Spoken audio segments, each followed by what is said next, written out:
About a year ago, Gianni Infantino stood in Miami, looked straight into a camera, and said something that has not aged very well. He said the World Cup would flip the country upside down, and then back up, and then back down again. That phrase, flip the country upside down, was supposed to describe an explosion of football excitement. Cities transformed, stadiums packed, millions of new fans discovering what the rest of the world has always known about this game. And some of what Infantino described is actually real. There are packed fan zones. There is genuine excitement in the host cities where football has finally arrived. The football itself has been, as football at this level almost always is, truly compelling. But flip the country upside down? A social media research company called Quid published a detailed report on how fans were feeling about this tournament right before it kicked off. Their finding was very specific, and it is worth paying close attention to. The emotional landscape surrounding FIFA 2026, they said, is unusually balanced. Positive words like proud, ready, excited, and favorite team appeared a lot, but so did negative ones. Scam, worry, fear, concern, worst World Cup, geopolitical scandal. Unusually balanced.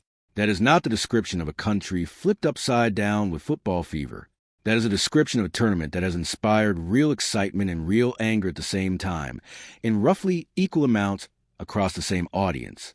And that balance, the fact that real joy and real frustration are living side by side, is the true story of this World Cup now that is actually underway. Let's talk about the joy first, because it is real and it deserves its proper moment. The opening ceremony at the Estadio Azteca in Mexico City was everything it was supposed to be. Shakira performing in front of 83,000 people. The Azteca, the most legendary football stadium in all the Americas, dressed up for its third World Cup opening ceremony. The noise, the color, the feeling for the millions watching on screens around the world that the tournament that had been surrounded by controversy for months was now simply, undeniably, here. Mexico's opening match against South Africa carried extra meaning because of history. Back in 2010, in South Africa, that same match between those same two countries opened the first World Cup ever held on African soil. Now, it opened the first North American World Cup in 32 years, on a pitch that had hosted Pelé and Maradona and every great generation of Mexican football since 1966.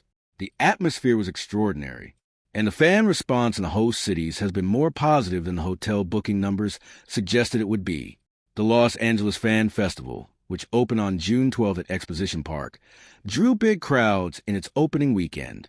The FIFA Fan Festival had become the beating heart of the tournament experience in L.A., according to the host committee, and the early turnout suggests that it's not just official promotional talk. The football has given fans real things to talk about. Japan's performance, closely watched by everyone who remember how strong they were at Qatar 2022, has been just as dangerous as people feared. The early group stage results have thrown up surprises that nobody predicted before the tournament began. And the players, the ones who carried years of preparation into this competition, the ones who pushed through injuries and uncertainty and squad problems, are playing with an intensity that matches the size of the moment. All of that is true, and it deserves to be said clearly. But here is what is also true, and what those Quid numbers are actually measuring. Before a single ball was kicked, FIFA released the official World Cup song, not the Shakira anthem that everyone will remember from the ceremony. The very first song connected to the FIFA 2026 rollout was a track by Jelly Roll called Lighter. It was described as marking a shift away from global pop sounds and toward a more country music style. That shift, in the words of football fans on social media, did not land well at all. The reaction was sharp and direct. Fans compared to past World Cup anthems like Waka Waka, La Copa de la Vida, Waving Flag, and found it falling way short. The central question asked over and over again in comment sections across every platform was this: how does a country music song fit a global football event watched by people in 190 countries, many of whom have never even heard country music before? It was a small thing, just one song, and on its own, it would barely matter. But it sits alongside the halftime show announcement at the final featuring Madonna, Shakira, and BTS, produced by Coldplay's Chris Martin, and alongside the hydration breaks introduced partly as commercial breaks, and the water bottle ban that had to be reversed after public pressure, and the ban on vuvuzelas that removed the instrument that defined the sound of the South Africa 2010 World Cup. All of these things together paint a picture, a tournament that has made a series of decisions, each one individually explainable, but all of them together telling the same story about which direction things are heading, the direction of an American entertainment product, rather than a global football event. Now here's what Quid's data actually captures. Football fans are not switching off the tournament because of any of this. They are watching. The viewership numbers are strong. Discussion online surged massively in May and early June, with several huge spikes in activity. 46% of the social media content being created is images. 28% is video. Fans are engaging with highlight clips, merchandise, stadium previews, and fan-made content at scale never seen before. A survey by Statista found that among Americans who are aware of the World Cup, 39% say tournament sponsors are in their good books. That is a reasonable approval number for a country where football is not the number one sport. But that same survey found that 44% of Americans do not trust FIFA to manage this tournament fairly and transparently.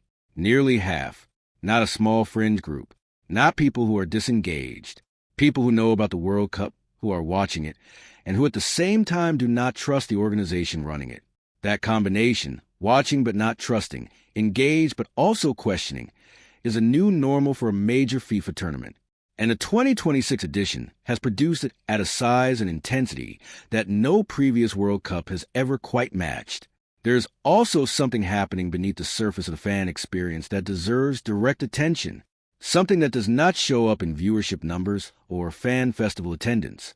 Health officials confirmed this week that wastewater surveillance, which means tracking disease signals in the sewage systems underneath stadiums, is being used at World Cup venues to detect early signs of illness spreading among fans, not as a reaction to a confirmed outbreak, as a precautionary measure applied proactively across multiple host cities.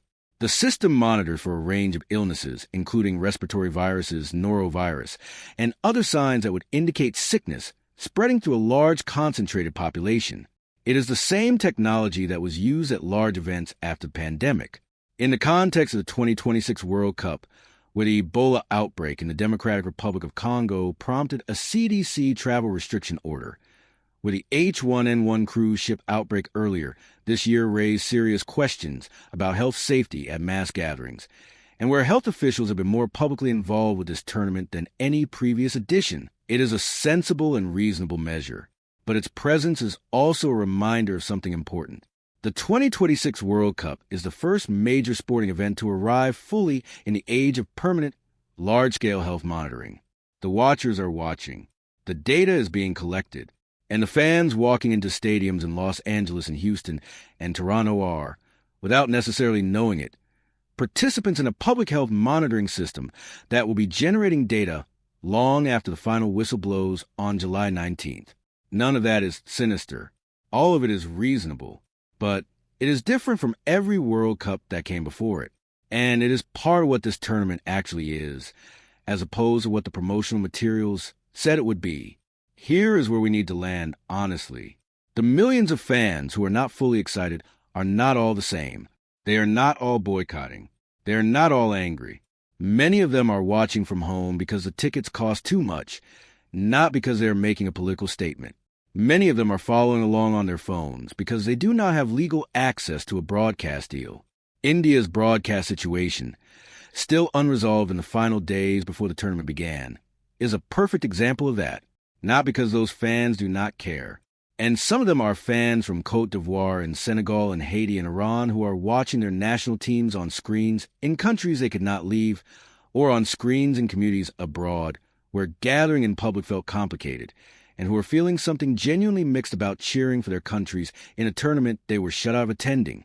That is not a story FIFA's promotional language is built to hold, but it is the real experience of millions of actual people. And those millions are part of the audience of this World Cup, whether FIFA acknowledges them or not. The tournament is underway. The football is good. The atmosphere in the stadiums that are full is everything a World Cup atmosphere should be. And somewhere in Mexico City, fans who could not get visas to watch their team play in the United States watched the opening ceremony on screens and felt something complicated and real and completely human about a sport they love being hosted by a country they could not enter. All of that is true at the same time. Unusually balanced. That is what Quid said, and they were right. Here is what I want to ask you. Now that the tournament has started, now that the football is real and the noise from all the buildup is fading into the background, do you find yourself more excited than you expected? Or did all those months of controversy actually take something away from you that the first matches have not fully given back? Leave it in the comments. That is a genuine question, and it deserves a genuine answer.